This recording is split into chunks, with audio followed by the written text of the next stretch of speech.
Dice Pedronel, hola Pedronel.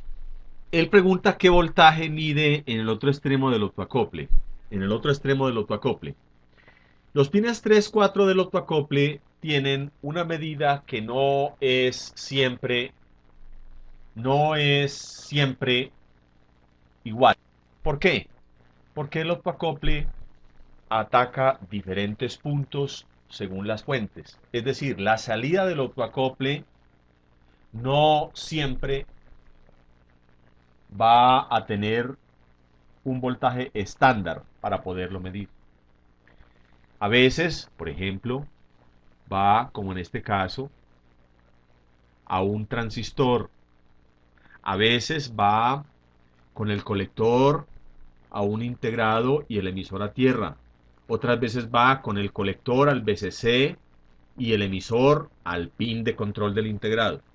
Por ahora, Pedronel y compañeros, vamos a dejar ese punto, los pines 3, 4 del autoacople, quieto. Como pista de reparación, no significa que aquí no pudiéramos observar qué pasa con los pines 3, 4 del autoacople en esta fuente. Eso también lo podemos mirar, pero con calma. Listo. Mientras tanto, sí, Simón, los 2,5 en el comparador de error. Cuando esa pista, Simón, la vamos a tener en cuenta cuando estemos hablando del TL431. Pero aquí no tenemos el TL431. Aquí tenemos, aquí tenemos un comparador discreto. En este comparador discreto, recuerden ustedes, podemos tomar, si, si no sabemos cuánto debe sacar la fuente, pero tenemos a la vista en la plaqueta las resistencias que en este caso se corresponden con la muestra, la R635, el reóstato de 2K y la R636 de 4,7. Si tenemos a la vista esas resistencias y conocemos el valor del Zener y sabemos que entre base y emisor el transistor está alrededor de 0,9 para un comparador de error, entonces nosotros debemos saber que podemos sacar aquella formulita que dice voltaje de salida es igual a resistencia superior de la muestra dividido resistencia inferior de la muestra más 1. Esto, a su vez, lo multiplicamos por el voltaje de referencia. Y en este caso, la referencia es el Zener 6,2 más el voltaje base emisor del transistor, o 0,7, pongámosle pues, 0,7. Es decir, eso es igual a 6,9, ¿cierto? Entonces, esa sería la operación para saber cuánto debe sacar la fuente, en caso tal de que no conozcamos. Ese punto es importante. De todas maneras, la pregunta de Simón sirve para esta acotación. Otra cosa que en este caso de esta fuente tenemos que tener en cuenta. Si yo digo, la fuente está caída, como nos acabó de suceder en la última simulación, eso podría ser, por ejemplo, por una fuga en el diodo Zener. Y si sabemos que el diodo Zener es de 6,2, pues simplemente vamos a la fuente. Vamos a la fuente. Y tomamos voltaje voy a ponerlo aquí arriba. Ahí está. Y tomo voltaje en ese lugar. Ese lugar me dice 6,15 voltios. 6,15 voltios. ¿Qué nos dice? ¿El Zener está bien o está mal? El Zener está bien. El Zener está bien. Si yo a ese Zener le introduzco fugas, entonces la fuente va a tener una variación, pero me voy a dar cuenta de que esa variación proviene de allí porque el Zener no me está midiendo el voltaje que debe medir. Vamos a hacerlo. Vamos a hacerlo. vamos a poner aquí el valor de 100K original. De esa manera, la fuente va a regresar a su valor propiamente dicho. Y aquí en el Zener, voy a destapar este Zener para que se vea bien, 6,2 voltios. Le voy a poner en paralelo una resistencia. Eso equivale a ponerle una fuga al Zener, ¿cierto? Le ponemos una resistencia en paralelo. Vamos a ponerle aquí tierra y vamos a poner aquí la pista, el alambre que nos va a soldar allá, la resistencia. Y esa resistencia vamos a ponerla de 500 ohmios. 500 ohmios. Un Zener que me mida 500 ohmios por ambos lados, sabemos que está malo. Es un Zener con fugas. Vamos a ponerlo a simular. Vamos a ponerlo a simular.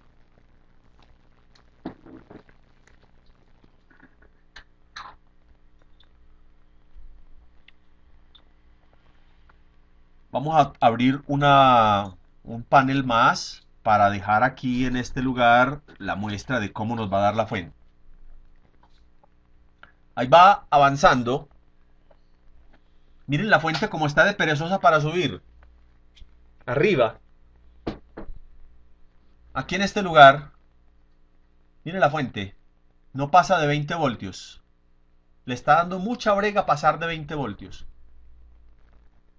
Ya lleva lo que llevaría en las anteriores simulaciones para haberse llegado al punto de estabilidad. Todavía no ha llegado al punto de estabilidad porque se supone que esta fuente solamente para, o sea, llega al descanso cuando el circuito de control actúe.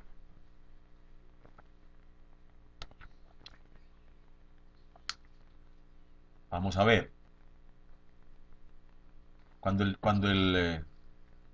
No, ahí lo que acabé de decir no está correcto. Vamos a ver esperemos otros milisegundos a ver.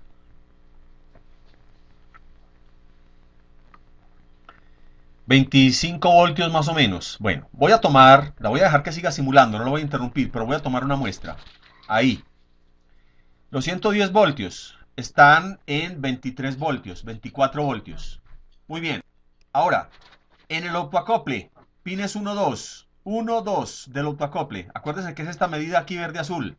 Voy a medirla. 0.9 voltios, mírenla ahí. 0.9 voltios. Ojo pues a lo que acabamos de decir. La fuente está caída. Y sin embargo, el autoacople en los pines 1, 2 me está dando 0.9 voltios. ¿Qué significa? ¿Está o no está actuando el circuito comparador de error? Sí está actuando, ¿cierto? Está actuando. Está actuando. Entonces, decimos, está actuando, quiere decir, la fuente no sube porque el circuito comparador de error no la deja subir. ¿Y por qué yo sé que el circuito comparador de error no la deja subir? Ah, porque tengo alrededor de 1 voltio en el optoacople. Mírenlo, mírenlo. Ya con esa sola regla, ya no me voy a buscar los problemas en donde no los debo buscar. Ya sé que la fuente, al ser gobernada a través del optoacople, y el optoacople tener los 0.9 voltios o el voltio, es por allí que se está manifestando. Entonces, ¿dónde voy a buscar el problema? Aquí, en el circuito comparador de error. Y miren, el circuito comparador de error es solamente un pedacito muy pequeño comparado con toda la fuente. Para decir que entonces voy a tratar de comenzar a quitar cosita por cosita, a ver cuál me mide mal. No, ya sé que con ese voltio está diciendo la fuente muy claramente. Mire, busque de aquí para atrás, que si este autoacople tiene 1 voltio, significa que a través de él el circuito comparador de error está trabajando. Y si el circuito comparador de error no me está dejando subir la fuente, entonces significa que es él el que tiene el problema. Voy a decirle que desarrugue lo que trae y vea, se estabilizó en, vamos a pararla ya, se estabilizó en 25 voltios. 25 voltios. Causa. Ya sabemos la causa. La habíamos puesto nosotros mismos. Fugas en el Zener. Profe, a ver si la hago lo más desenredada posible esta pregunta. A ver, obviamente debe haber una variación de voltaje importante en el LED del autoacople para que haya una variación importante en el voltaje de salida. Digamos en este caso el más B, que esté entre 150 voltios, por decir algo, y 80 voltios. Nosotros vemos que en el autoacople siempre hay 0.9 voltios. Me estoy acordando del bombillo. Esas pequeñitas variaciones que habían en el potenciómetro hacían que el bombillo prendiera con mayor o menor intensidad. Entonces estamos hablando aquí de milivoltios entonces, para que varíe en el autoacople. A ver, sí, le entiendo la pregunta. Cuando usted se refiere al bombillo, por si alguno no se acuerda, es la vez que estuvimos hablando de los transistorcitos, que en el simulador poníamos un bombillito a que iluminara y que con la polarización de base emisor le subíamos unos cuantos milivoltios o unos cuantos miliamperios y él iluminaba mucho más o iluminaba mucho menos. Pues mi querido amigo Freddy y compañeros, no es lo mismo. ¿Por qué? Porque el optoacople aquí no está trabajando para los 110 o para los 22 o para los 180 si es que salen más de 110. Él está trabajando para cada ciclo. Para cada ciclo de prender y apagar el switch. Vamos a irnos aquí a la fuente. El optoacople lo que hace es decirle en última instancia al driver, apágueme al switch antes. Cuando el Zener tiene fugas, ¿qué hace el comparador de error? Le dice al autoacople, antes de tiempo, mándele a decir al switch que apague. Y el autoacople, por eso, no va a variar. Él simplemente le dice, apague ya. Si hubiera esperado el comparador de error más tiempo, cuando le diga el comparador de error al autoacople, dígale que apague, él también hubiera dicho, apague ya, hubiera dicho lo mismo. Es decir, el voltaje con el que el autoacople, pines 1, 2, dice apague ya, siempre es el mismo. No varía, ni milivoltios, ni nada. Él va a mantener la fuente, simplemente la frecuencia de la fuente, en este caso, va a ser muy distinta. Venga, a propósito de frecuencia, y ya que tenemos allí comparado las frecuencias de los dos estados, mire aquí, vamos a tomarle a la base.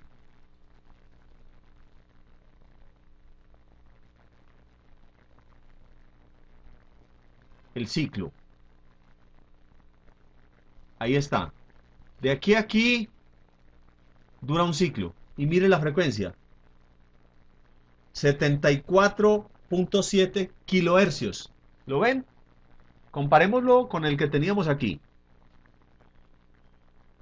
Mire, 55 kilohercios. Y aquí lo tenemos con una fuga. Así.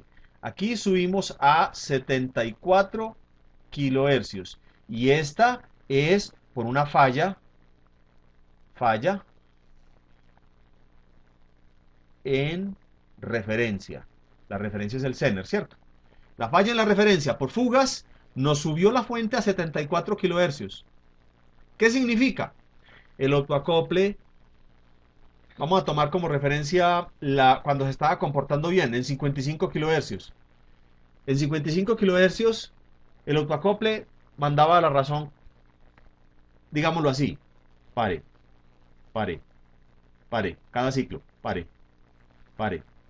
Ahora, a 74 kilohercios le está diciendo, pare, cada ciclo. ¿Sí o no? Ah, ya. Entonces Esa es la cosa, le está diciendo más rápido. Lo que varía es la frecuencia. La frecuencia, exactamente, la frecuencia. Ahí está la cosa, la frecuencia. ¿Y no se podría hacer una tabla de frecuencias para tener de referencia? No, Simón. ¿Sabe por qué?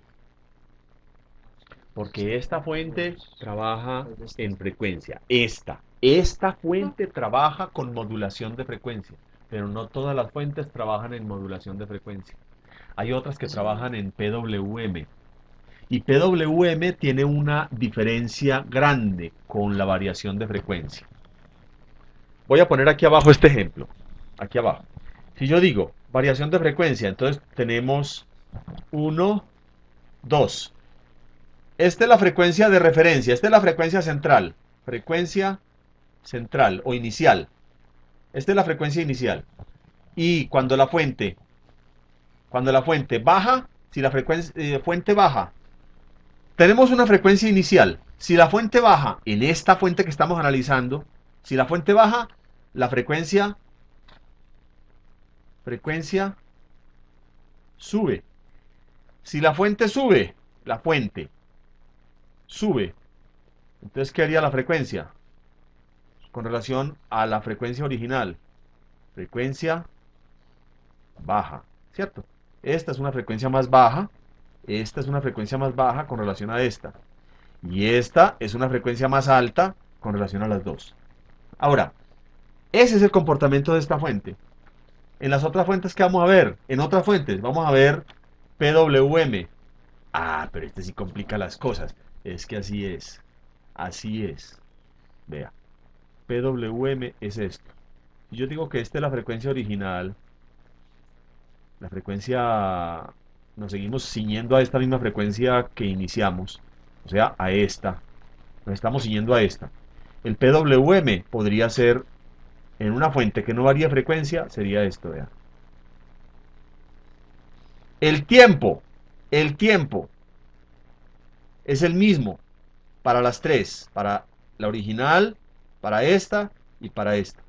Pero el ciclo de trabajo, el ciclo de excitación del MOSFET, lo vamos a tomar como este, vea. Este es el pedacito que excita al MOSFET. O en el caso de esta, este es el pedazote que excita al MOSFET. ¿Cuál será la que me dé más voltaje? ¿La que excita más tiempo al MOSFET o la que excita menos tiempo? La que excita más tiempo al MOSFET. Esta es voltaje de salida sube. O sea, fuente. Lo que decimos aquí, fuente sube, aquí es fuente sube. O sea, esta. cuando se demora más, Cuando se demora más, el switch prendido. Y aquí se demora menos el switch prendido. Todo el resto del tiempo es apagado. Baja fuente. Entonces aquí dice sube fuente. Y aquí baja fuente. Esto es PWM. Esto es PWM. pero eso es diferente. PWM. No lo hemos comenzado a ver, pero lo estoy mencionando por la pregunta que acaba de hacer Simón. Ya. ¿Cómo haríamos para tener una frecuencia y decir esta frecuencia de referencia? No hay modo de hacer esa tabla, amigo, o por lo menos eso es lo que yo pienso, porque no todas las fuentes se van a regir de la misma manera. Lo que estoy diciendo no es para complicarle la vida, ni a Simón ni a nadie. Es para tratar de agarrarnos de donde sí podemos. Hagamos cuenta que estamos en un naufragio en el mar. Y nos vamos a agarrar de una tabla de salvación. Hay algunos que, con suerte, se agarran de un buen neumático. Y otros se agarran de un pobre gordo que no sabe nadar. Se agarran de un tiburón. Otros están todos en el mar y se agarran de un pobre gordo que está al lado que no sabe ni nadar. ¿Cuál de los dos se salvará? ¿El que se pegó al neumático? Estamos buscando esos neumáticos en la fuente. Ya cogimos uno. ¿Y cuál es ese neumático? El saber que el voltaje en el pin 1, 2 del optoacople siempre es 1 voltio desde que el circuito comparador esté trabajando. Ese es un salvavidas. Ese es un salvavidas. En este momento, decir podríamos establecer una frecuencia, como bien pregunta Simón. Les diría, no es posible, ese salvavidas no sirve. Por ahora vamos descartando salvavidas. Pregunta. Vamos a ver qué preguntas siguen.